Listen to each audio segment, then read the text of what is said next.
नमस्कार, हमारे चैनल पे आप लोगों का बहुत बहुत स्वागत है।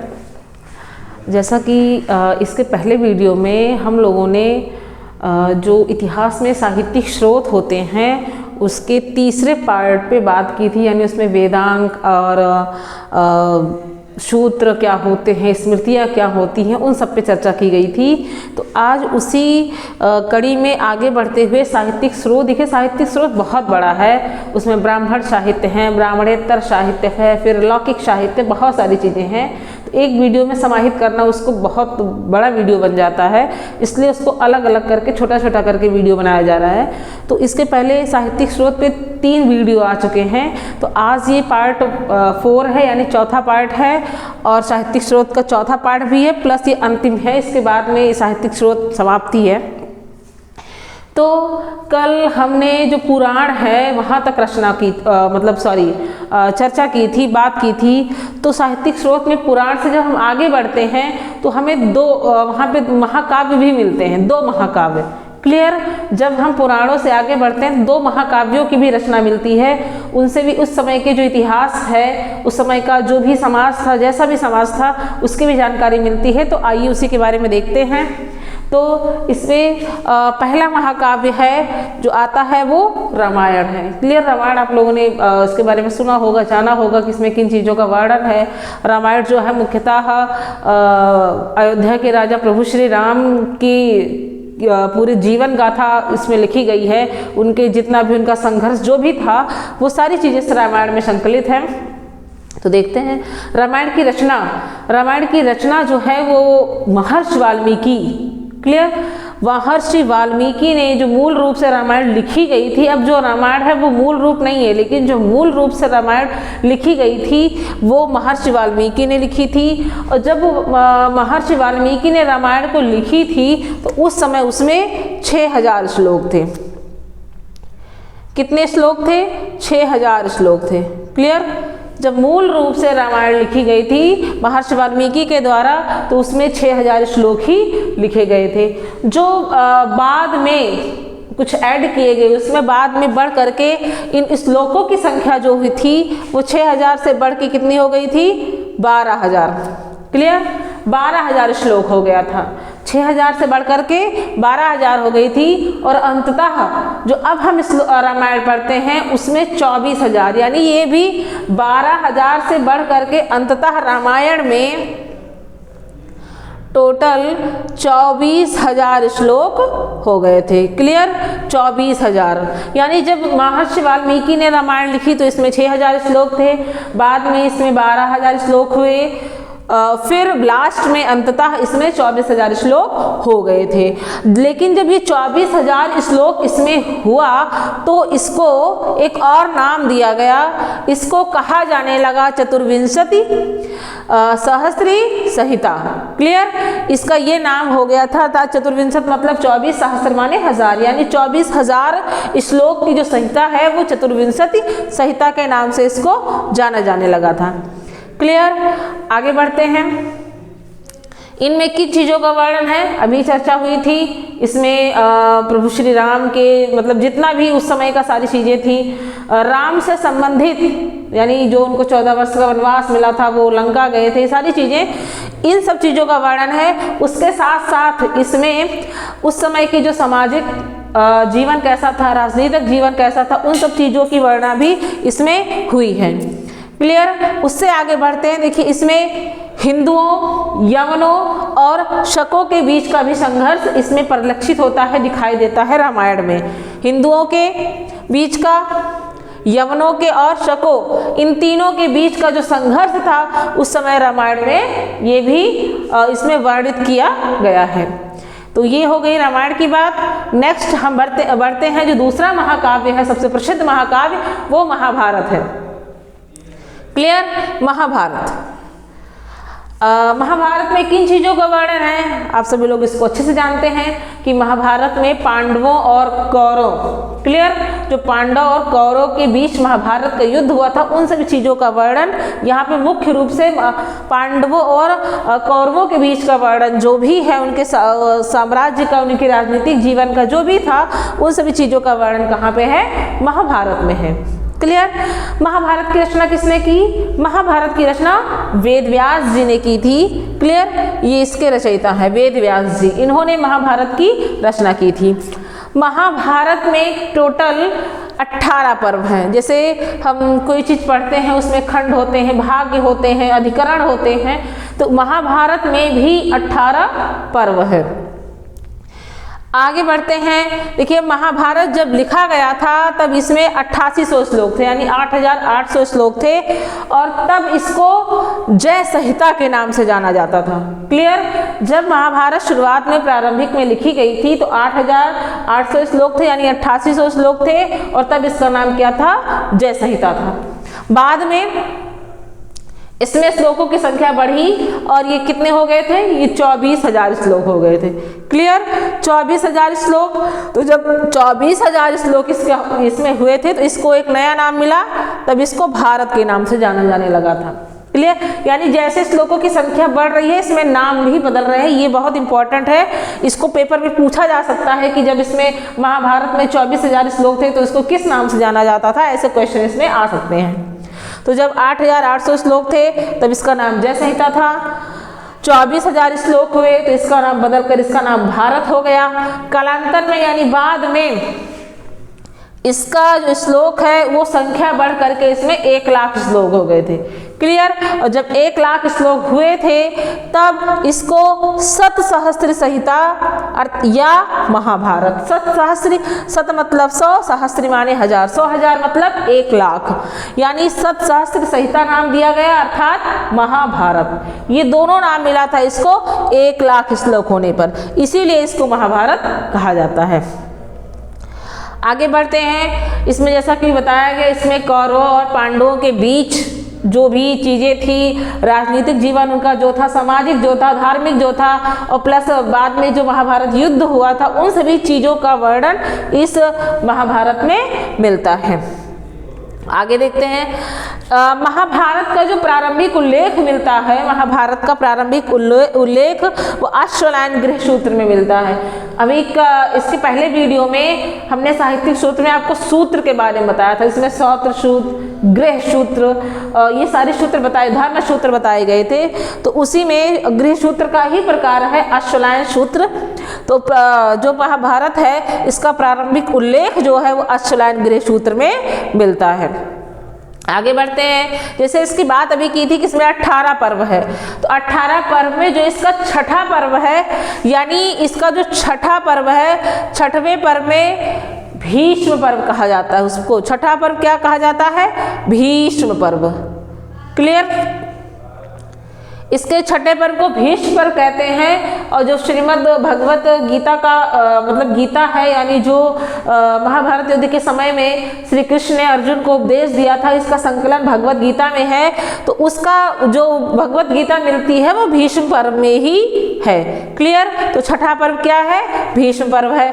और सर्वप्रथम जो अवतारवाद की उल्लेख है, अवतारवाद का जो उल्लेख मिलता है प्रारंभ में, वो सर्वप्रथम यही मिलता है, यानी भीष्म पर्व में ही आपके छठे पर्व, महाभारत के छठे पर्व यानी भीष्म पर्व में ही अवतारवाद का उल्लेख मिलता है।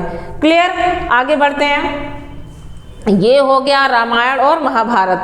क्लियर। आगे बढ़ते हैं। देखिए, ब्राह्मणेतर साहित्य, यानी अभी तक आपने जो पढ़ा वेद से लेकर के महाभारत तक, ये सारे आपके ब्राह्मण साहित्य में आते हैं। क्लियर। यानी ब्राह्मण साहित्य, ब्राह्मण धर्म से संबंधित ये सारी चीजें थी। अब जो साहित्य आता है वो आता है आपका ब्राह्मणेतर, यानी ब्राह्मण धर्म से जो अलग धर्म सारी चीजें हैं, धर्म में साहित्य लिखे गए हैं, वो आपके ब्राह्मणेतर साहित्य में आते हैं। तो आगे बढ़ते हैं। देखिए, इसमें दो साहित्य सबसे ज्यादा इंपॉर्टेंट माने गए हैं, बौद्ध साहित्य और जैन साहित्य ब्राह्मणेतर साहित्य में। तो उसी के अंतर्गत हम आगे देखते हैं। इसमें पहला है बौद्ध साहित्य। क्लियर। बौद्ध साहित्य बौद्ध धर्म से संबंधित है। बौद्ध धर्म आप लोग जानते ही हैं, बौद्ध धर्म के प्रवर्तक कौन थे? गौतम बुद्ध जी थे। उन्होंने बौद्ध धर्म की शुरुआत की थी और उन्हीं की शिक्षाओं, उन्हीं की जो शिक्षा है, सिद्धांत है, उन्हीं सब चीज़ों का आगे वर्णन किया गया है बौद्ध साहित्य में। आगे बढ़ते हैं। देखिए, बौद्ध साहित्य में जो सबसे पहला और सबसे प्रसिद्ध ग्रंथ है, बौद्ध धर्म का सबसे प्रसिद्ध ग्रंथ है, वो क्या है? त्रिपिटक है। क्लियर? अगर जैसे हम बात करें बौद्ध साहित्य की, तो जो सबसे पहला ग्रंथ आता है, सबसे पहला रचित ग्रंथ और सबसे प्रसिद्ध ग्रंथ आता है, वो क्या है? त्रिपिटक है। त्रिपिटक, देखिए त्रिपिटक यानी 3 पिटक। अब वो 3 पिटक कौन कौन से हैं? पहला है शुद्ध पिटक, विनय पिटक और अभिधम्म पिटक। यही 3 पिटक है। तीनों पिटक को मिलाकर ही ये क्या बना है? त्रिपिटक बना है। अब देखिए, इसमें जो पहला है शुद्ध पिटक, वो सबसे बड़ा पिटक भी है, ये भी याद रखिएगा। शुद्ध पिटक सबसे बड़ा पिटक है और अभिधम्म पिटक सबसे छोटा पिटक है। ये भी क्वेश्चन में पूछा जा सकता है कि सबसे बड़ा पिटक कौन सा है और सबसे छोटा। तो जो फर्स्ट है वो सीरियल से है, ये भी याद रखिएगा। जो फर्स्ट है वो आपका शुद्ध पिटक है, सबसे बड़ा पिटक है, और जो 3rd नंबर पे है, लास्ट में है अभिधम्म पिटक, ये सबसे छोटा पिटक है। देखते हैं आगे पिटक में क्या क्या चीजें हैं। तो शुद्ध पिटक में देखिए क्या है? बुद्ध के धार्मिक विचार, यानी भगवान बुद्ध जी के धार्मिक विचार और जो वचनों का संग्रह है, वो शुद्ध पिटक में वर्णित है। यानी इसी में ये चीजें, सारी चीजें समाहित की गई है, संकलित की गई हैं। आगे विनय पिटक। विनय पिटक में क्या है? तो विनय पिटक में बौद्ध संघ के नियम है। बौद्ध संघ के यानी बौद्ध धर्म को धारण करने वाले जो मतलब भिक्षु होते थे या अदर लोग जो परिवार में रहते हुए भी बौद्ध धर्म को धारण करते थे, उन सब उनके नियम क्या थे, कैसे उनको क्या करना है, क्या नहीं करना है। तो बौद्ध संघ के जितने भी नियम थे, जो लोग बौद्ध संघ में शामिल होते थे, उन सभी के नियमों का संग्रह कहाँ पे मिलता है? आपको विनय पिटक में मिलता है। क्लियर? आगे बढ़ते हैं। तीसरा है अभिधम्म पिटक। अभिधम्म पिटक में क्या है? तो अभिधम्म पिटक में बौद्ध दर्शन का विवेचन है। क्लियर? बौद्ध दर्शन क्या है, कैसे है, क्या चीज़ें उसमें कही गई हैं, इन सारी चीज़ों का जो भी उल्लेख है ये आपको कहाँ मिलता है? अभिधम्म पिटक में है। बौद्ध दर्शन क्या था, तो ये सारी चीज़ें अभिधम्म पिटक में है। आगे बढ़ते हैं। बौद्ध साहित्य में देखिए जातक कथाओं का भी वर्णन मिलता है। जो जातक कथाएं हैं, इसमें महात्मा बुद्ध के जो पूर्व जन्म है, ऐसा कहा गया है कि महात्मा बुद्ध जब महात्मा बुद्ध के रूप में जन्म लिए थे, उसके पूर्व भी उनके कई सारे यानी कि लगभग 500 जन्मों का उल्लेख मिलता है। तो ऐसा जातक कथा में कहा गया है। क्लियर? तो इसमें है जातक कथा, यानी जातक कथा में महात्मा बुद्ध जी के 500 यानी पूर्व जन्मों का उल्लेख मिलता है। आगे बढ़ते हैं। देखिए जातक कथा में कहानियां भी वर्णित हैं, कहानियां लिखी गई हैं। तो जो कहानियां लिखी गई हैं उनकी संख्या कितनी है? 550, यानी जातक कथाओं में 550 कहानियां लिखी गई हैं। ओके, इसमें संकलित है। फिर जातक कथा जो लिखी गई है वो गद्य और पद्य दोनों में है। क्लियर?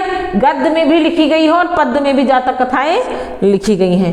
आगे बढ़ते हैं। इसमें देखिए हमको निकाय भी मिलते हैं। अब निकाय जो थे वो क्या है? यानी देखिए शुद्ध पिटक के अंतर्गत शुद्ध पिटक के 5 निकाय थे। क्लियर? दीर्घ निकाय, उत्तर निकाय, ऐसे ही 5 निकाय थे। तो निकाय जो है उनसे भी हमें बौद्ध साहित्य यानी जो भी सारी चीजें थी, बौद्ध धर्म जब था, जब शुरुआत हुआ था, है तो अभी भी, जब शुरुआत हुआ था उस समय की जितनी भी सारी चीजें हैं वो यहाँ पर वर्णित है।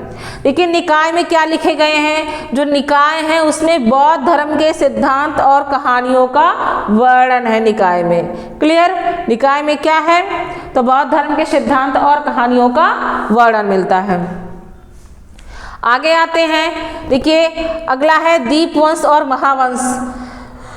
ये भी बौद्ध साहित्य के ग्रंथ हैं, दीपवंश और महावंश। जो दीपवंश और महावंश हैं ये लगभग 4वीं या 5वीं शताब्दी में लिखे गए थे। क्लियर? 5वीं सदी में लिखे गए थे। दीपवंश और महावंश 5वीं सदी में लिखे गए थे। और इसमें किसका वर्णन है? तो इसमें मौर्यकालीन इतिहास, यानी मौर्य इतिहास जो भी था, मौर्यों का इतिहास, उसका वर्णन है आपके दीपवंश और महावंश में। मौर्य वंश का सबसे प्रसिद्ध राजा अशोक है। तो अशोक ने बौद्ध धर्म को धारण किया था। तो वो सारी जितनी भी चीजें हैं वो यहाँ पर दीपवंश और महावंश में लिखी गई हैं। आगे बढ़ते हैं। देखिए मिलिंद पन्हो, ये भी एक बौद्ध ग्रंथ है। मिलिंद पन्हो जो पाली भाषा में लिखा गया है। और मिलिंद पन्हो में क्या है, तो मिलिंद पन्हो में बौद्ध भिक्षु नागसेन और एक यवन राजा यानी मीनांडर, एक यवन राजा मीनांडर जिसको मिलिंद भी कहा जाता है, तो इन दोनों के बीच का जो दार्शनिक वार्तालाप है वो इस मिलिंद पन्हो में वर्णित है। क्लियर, इसीलिए इसको मिलिंद पन्हो कहा गया। मिलिंद पन्हो में क्या है, तो यवन राजा मीनांडर जिसको मिलिंद भी कहा जाता है और बौद्ध भिक्षु नागसेन के दार्शनिक वार्तालाप का वर्णन मिलिंद पन्हो में मिलता है। क्लियर, ये हो गए बौद्ध साहित्य। आगे हम बढ़ते हैं, देखिए हम कहाँ जाते हैं आगे। एक चीज़ और इसमें छूट गई थी, देखिए बौद्ध साहित्य में जो शुद्ध पिटक है, शुद्ध पिटक को भारतीय साहित्य का इंसाइक्लोपीडिया भी कहा जाता है।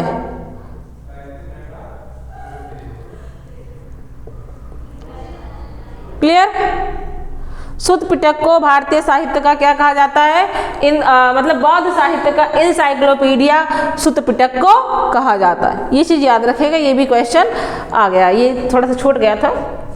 हम नेक्स्ट आगे बढ़ते हैं, आगे हम जैन धर्म पे आते हैं। क्लियर, सॉरी जैन साहित्य पे, क्योंकि हम ब्राह्मणोत्तर साहित्य पढ़ रहे हैं। तो जैन साहित्य, देखिए जैन साहित्य को हम आगम साहित्य भी कहते हैं, आगम साहित्य या आगम सिद्धांत कहा जाता है। क्लियर, जैन साहित्य को क्या कहते हैं, आगम साहित्य भी कहते हैं। जैन साहित्य में देखिए कई सारे सूत्र टाइप के लिखे गए हैं, और जो आगम साहित्य है, ये आगम साहित्य में कितने अंग है, 12 अंग। क्लियर, आगम साहित्य में क्या है, 12 अंग है, 12 अंगों में ये लिखा गया है आगम साहित्य। आगे पढ़ते हैं, देखिए आचारांग सूत्र, ये भी एक जैन साहित्य है। अब आचारांग सूत्र में क्या है, तो आचारांग जो सूत्र है इसमें भिक्षुओं यानी जो जैन भिक्षु हैं, जैन भिक्षुओं के आचार व्यवहार का नियम, यानी उनको कैसा आचरण करना चाहिए, कैसा व्यवहार करना चाहिए, इन सारी चीज़ों का क्या उनको अपने जीवन में अपनाना चाहिए, क्या नहीं अपनाना चाहिए, तो उन सारी चीज़ों का वर्णन कहाँ मिलता है, आचारांग सूत्र में मिलता है, जैन भिक्षुओं के आचार और नियमों का वर्णन। नेक्स्ट आता है भगवती सूत्र। देखिए भगवती सूत्र में महावीर के जीवन का वर्णन है। क्या है, महावीर के जो जीवन उनका जो जीवन था, उनके जीवन पर प्रकाश पड़ता है। और साथ ही साथ भगवती सूत्र में 16 महाजनपद, 16 महाजनपद का उल्लेख है भगवती सूत्र में। और याद रखना एक चीज और अभी यहाँ छूट गई थी, निकाय के अंतर्गत ही आपका अंगुत्तर निकाय आता है बौद्ध साहित्य में। तो ये अंगुत्तर निकाय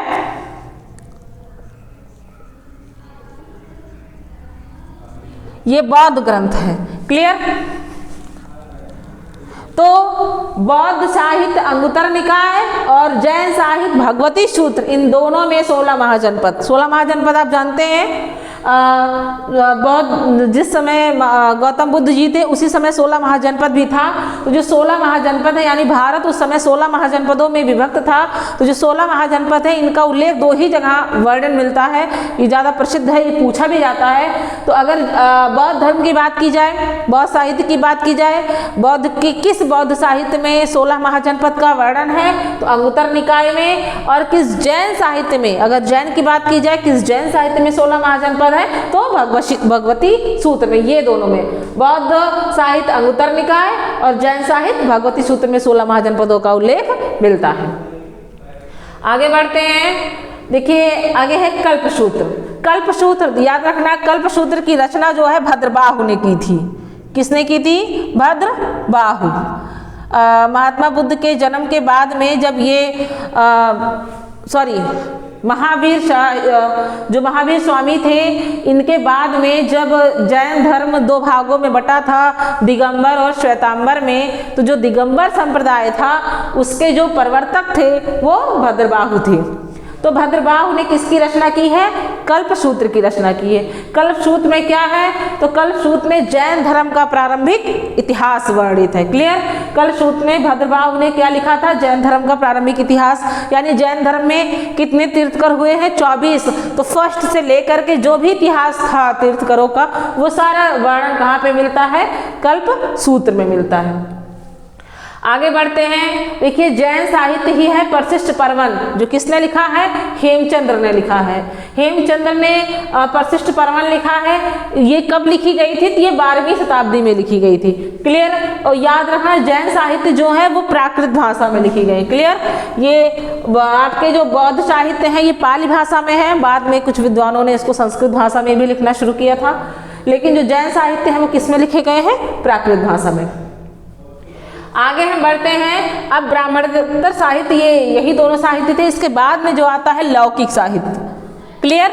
देखिए आपका जो साहित्यिक स्रोत है वो 3 भागों में है, एक ब्राह्मण साहित्य है, एक ब्राह्मणेतर साहित्य है और एक लौकिक साहित्य है। लौकिक कहने का मतलब है लोक से संबंधित, लोक समाज, यानी उसमें किसी धर्म की व्याख्या नहीं है, वो स्पेशली किसी, यानी जैसे ब्राह्मण है, धर्म साहित्य है, जैन साहित्य है, बौद्ध साहित्य, इन कोई धर्म से अलग है। क्लियर? यानी जो उस समय का ऐतिहासिक जो था, यानी लौकिक में आपको ऐतिहासिक और अर्ध ऐतिहासिक जितने भी सारी चीज़ें हैं उन सभी चीज़ों का वर्णन यहाँ पर मिलता है। और इसमें जो उस समय के विशेष या विद्वान रहे होंगे उनकी जीवनियों का भी, यानी किसी राजा महाराजा या जो भी थे जीवनियों का भी वर्णन है। क्लियर? लौकिक साहित्य में ऐतिहासिक और अर्ध ऐतिहासिक जो भी इतिहास था उसका वर्णन है और इसमें जीवनियों का भी वर्णन है, यानी ये धर्म से अलग है, इसलिए इसको लौकिक साहित्य भी कहा गया है। इसमें देखिए इसमें कई सारी चीजें आती हैं। लौकिक साहित्य में जो पहला साहित्य आता है, पहला और प्रसिद्ध साहित्य आता है वो अर्थशास्त्र है। क्लियर? अर्थशास्त्र पहली रचना थी, उसके पहले किसी भी विद्वान ने इस तरीके की रचना नहीं की थी, क्योंकि कोई शासन उतना था ही नहीं। आपका पहला आपका हर्यक वंश आता है, फिर इसके बाद में जो सबसे प्रसिद्ध वंश आता है आपका मौर्य वंश आता है। क्लियर? तो इसमें देखिए मौर्य वंश में ही आपके मौर्य वंश के जो संस्थापक थे चंद्रगुप्त मौर्य, उन्हीं के मंत्री कौटिल्य, जिनको विष्णुगुप्त भी कहा जाता है, चाणक्य भी कहा जाता है, इन्हीं की यानी कौटिल्य की सहायता से ही चंद्रगुप्त मौर्य ने नंद वंश के अंतिम शासक घनानंद को पराजित करके मौर्य वंश की नींव डाली थी। तो अर्थशास्त्र में कौटिल्य ने मौर्य साम्राज्य का इतिहास, राजनीतिक, सामाजिक, आर्थिक, देखिए अर्थशास्त्र इसमें जो ये आधुनिक अर्थशास्त्र हम लोग पढ़ते हैं, एक सब्जेक्ट है अर्थशास्त्र, ये वो नहीं है। वो आधुनिक जो अर्थशास्त्र हम पढ़ते हैं ये अर्थ से संबंधित है, यानी जैसे धन से संबंधित है, लेकिन जो ये अर्थशास्त्र है ये एक राजनीतिक तौर पे था। इसमें राजनीति का वर्णन है, कानून का संग्रह है, यानी क्या क्या चीज़ें होनी चाहिए थी, इसमें कौटिल्य ने सारी चीज़ों का वर्णन किया है। तो अर्थशास्त्र में क्या वर्णित है? मौर्य साम्राज्य का इतिहास, यानी मौर्य साम्राज्य का राजनीतिक जीवन कैसा था, सामाजिक जीवन कैसा था। क्लियर? वो सारी चीजें अर्थशास्त्र में वर्णित है। अर्थशास्त्र में 15 अधिकरण है। अधिकरण मतलब अंग, हम अंग कह सकते हैं, खंड कह सकते हैं कि इसमें 15 खंड है। जैसे भी बात महाभारत की हुई थी कि इसमें 18 पर्व है। क्लियर? तो वही है, ये भी क्वेश्चन आता है कि अर्थशास्त्र में कितने अधिकरण है या कितने खंड हैं? तो 15। क्लियर? 15 अधिकरण अर्थशास्त्र में मिलते हैं। इसके बाद आता है मुद्रा राक्षस और देवी चंद्रगुप्तम। तो मुद्रा राक्षस और देवी चंद्रगुप्त, इन दोनों साहित्य की रचना किसने की थी? तो विशाख दत्त ने की थी। और याद रखिएगा विशाख दत्त ने जो मुद्रा राक्षस लिखी है इसमें मौर्य वंश का इतिहास है, लेकिन जो देवी चंद्रगुप्तम लिखी है इसमें गुप्त वंश का इतिहास है, ये याद रखिएगा। क्लियर? मुद्रा राक्षस मौर्य वंश से संबंधित है, लेकिन देवी चंद्रगुप्तम ये किससे संबंधित है? ये गुप्त वंश से संबंधित है। और इन दोनों की रचना किसने की है? तो विशाख दत्त ने की है। आगे बढ़ते हैं। कथा सरित सागर, इसकी रचना सोमदेव ने की है। ये भी आपके मौर्यकालीन समाज का उल्लेख इसमें मिलता है। क्लियर? कथा सरित सागर किसकी रचना है, किसकी कृति है? तो सोमदेव की है। आगे बढ़ते हैं। देखिए ये एक और रचना है बृहत कथा मंजरी, किसने लिखी है? क्षेमेंद्र ने लिखी है। अक्सर क्वेश्चन पूछा जाता है, इसने भी उस समय के तत्कालीन इतिहास का वर्णन किया है। और फिर आगे बढ़ते देखिए ये शुंगकालीन है। क्लियर? ये भी शुंगकालीन है, ये मौर्य साम्राज्य के बाद का है। फिर महाभाष्य पतंजलि की महाभाष्य है। महाभाष्य ये शुंगकालीन है, क्योंकि शुंग वंश के जो संस्थापक थे पुष्यमित्र शुंग, उन्हीं के दरबारी कवि थे या उनके गुरु थे पतंजलि। क्लियर? तो पतंजलि की रचना क्या है? महाभाष्य है। महाभाष्य पाणिनि की अष्टाध्यायी की टीका है, ये याद रखिएगा। पाणिनि की अष्टाध्यायी की टीका लिखी है महाभाष्य। महाभाष्य किससे संबंधित है? तो व्याकरण से संबंधित है। आगे बढ़ते हैं, कालिदास देखिए, और ये कब लिखी गई थी? तो ये शुंगकालीन है महाभाष्य। अब कालिदास की कई सारी रचनाएं मिलती हैं, रघुवंशम है, कुमार संभवम है, अभिज्ञान शाकुंतलम है, तो अलग अलग समय की रचनाएं। अब देखिए कालिदास ने मालविकाग्निमित्रम लिखी है। वैसे तो कालिदास देखा जाए तो चंद्रगुप्त द्वितीय जो विक्रमादित्य थे उनके दरबार में 9 रत्न थे, उन 9 रत्नों में सबसे प्रसिद्ध जो थे वो कौन थे? कालिदास थे। तो इनका समय गुप्त वंश तक भी था, तो लेकिन उसके पहले ही, यानी कहा जाए तो हो सकता है इनका प्रारंभिक समय रहा हो। तो कालिदास ने क्या लिखा है? मालविकाग्निमित्रम। ये भी शुंगकालीन है, क्योंकि पुष्यमित्र शुंग के जो पुत्र थे अग्निमित्र, देखिए अग्निमित्रम यानी जो अग्निमित्र थे और उनकी प्रेमिका मालविका, इन दोनों के जो प्रेम का वर्णन है या जो भी सारी चीजें थी उस समय की, वो कहाँ लिखी है? इसमें कालिदास जी ने मालविकाग्निमित्रम में लिखी है। क्लियर? तो ये भी शुंगकालीन इतिहास है। फिर इसके बाद में आता है मृच्छकटिकम, ये शूद्रक की रचना है, ये पूछा जा सकता है पेपर में, इसको आप लोग याद रखिएगा कि शूद्रक की रचना क्या है? मृच्छकटिकम। फिर सबसे प्रसिद्ध रासतरंगिणी, यानी जो प्राचीन इतिहास में सबसे प्रसिद्ध रचना आपको रासतरंगिणी है। क्यों प्रसिद्ध है? क्योंकि इसमें जो भारतीय इतिहास का पहला क्रमबद्ध इतिहास जो है, प्राचीन इतिहास जो भी उस समय का रहा, पहला जो क्रमबद्ध लिखा गया इतिहास है वो रासतरंगिणी है। रासतरंगिणी के पहले कुछ भी क्रमबद्ध रूप से नहीं लिखा गया है, इसमें क्रमबद्ध रूप से लिखने का पूरा प्रयास किया गया है रासतरंगिणी में। क्लियर? तो भारतीय इतिहास का पहला, भारतीय जो इतिहास है वो पहला जो क्रमबद्ध साहित्य मिलता है, इतिहास मिलता है, वो कहाँ मिलता है? रासतरंगिणी में। रासतरंगिणी किसने लिखा थी? तो कल्लड़ ने लिखी थी। इसमें किसका वर्णन? इसमें कश्मीरी इतिहास का वर्णन है। जो कश्मीर के राजा थे उन्हीं के दरबारी कवि थे कल्लड़, तो इसमें मूल रूप से इन्होंने कश्मीरी इतिहास के बारे में वर्णित लिखा है। और ये कब लिखी गई थी? तो ये 12वीं सदी में लिखी गई थी, यानी 12वीं शताब्दी में, अर्थात 1100 समथिंग में लिखी गई थी।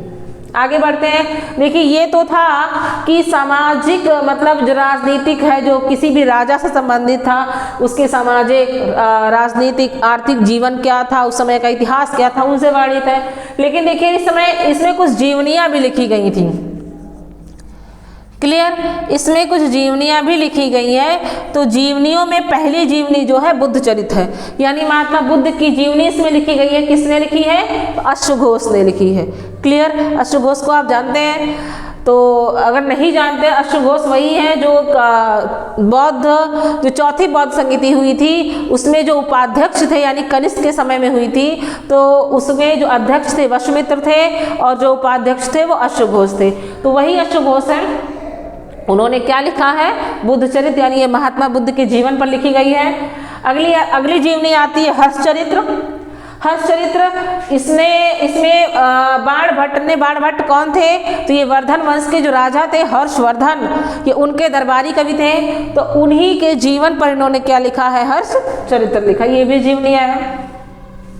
फिर वेल्लड़ का विक्रमांक देव है। इसमें भी किसी की, विक्रमांक जो राजा थे उन्हीं की जीवनी लिखी गई है। और किसने लिखा है? वेल्लड़। ये याद रखिएगा, मतलब जैसे कल्लड़ और वेल्लड़, कल्लड़ की रासतरंगिणी, वेल्लड़ का विक्रमांक देव। तो विक्रमांक किसकी रचना है? वेल्लड़ की। आगे बढ़ते हैं। देखिए संगम साहित्य, ये तो था आपका उत्तर भारतीय इतिहास जो था, मौर्य काल, गुप्त काल, जितनी भी सारी चीज़ें उत्तर भारत यानी मगध अर्थात यूपी बिहार के आसपास के क्षेत्र थे। लेकिन जो दक्षिण भारत था वहाँ भी कई सारे राजाएं थे। चोल वंश था, पल्लव वंश था, राष्ट्रकूट वंश था, ये सारी चीज़ें थी। तो वहाँ का जो इतिहास मिलता है वो संगम साहित्य में मिलता है। क्लियर? दक्षिण भारत का इतिहास कहाँ मिलता है? संगम साहित्य में मिलता है। जैसे बौद्ध धर्म में बौद्ध धर्म की 4 संगीतियाँ हुई थी, वैसे संगम वहाँ पर भी 3 संगम काल आयोजित, यानी 3 संगम युग आयोजित किए गए थे। संगम संगीति कह सकते हैं, संगम काल से कह सकते हैं, वहाँ भी आयोजित हुए थे। तो उसमें कई सारे जो वहाँ के यानी दक्षिण भारत की रचनाएं थी उसमें से प्रकाशित हुई थी। तो उन सारी रचनाओं में भी जैसे वहाँ का प्रसिद्ध व्याकरण ग्रंथ है तोलक्कापियर ने लिखा है, तोलक्कापियम, क्लियर, ऐसे सारी चीज़ें हैं। इलादो अदिगल की एक रचना है, प्रसिद्ध है। तो दक्षिण भारत का इतिहास भी आपको संगम साहित्य जानने को मिलता है। तो ये है आपका साहित्यिक स्रोत, और अब साहित्यिक स्रोत यही तक था, लौकिक साहित्य। इसके बाद में आता है विदेशी विवरण, जिसकी परिचर्चा हम नेक्स्ट वीडियो में करेंगे, और इसको आप लोग अध्ययन करिएगा, पढ़िएगा, और इसमें अगर कोई चीज़ें नहीं समझ में आई होंगी तो आप उसको कमेंट करके पूछ सकते हैं। प्लस अगर इसमें से कुछ पॉइंट हमसे छूट गया हो तो उसको भी आप कमेंट बॉक्स में जाके कमेंट कर सकते हैं। ठीक है, इसका आप लोग अध्ययन करिएगा। तब तक के लिए बहुत बहुत धन्यवाद।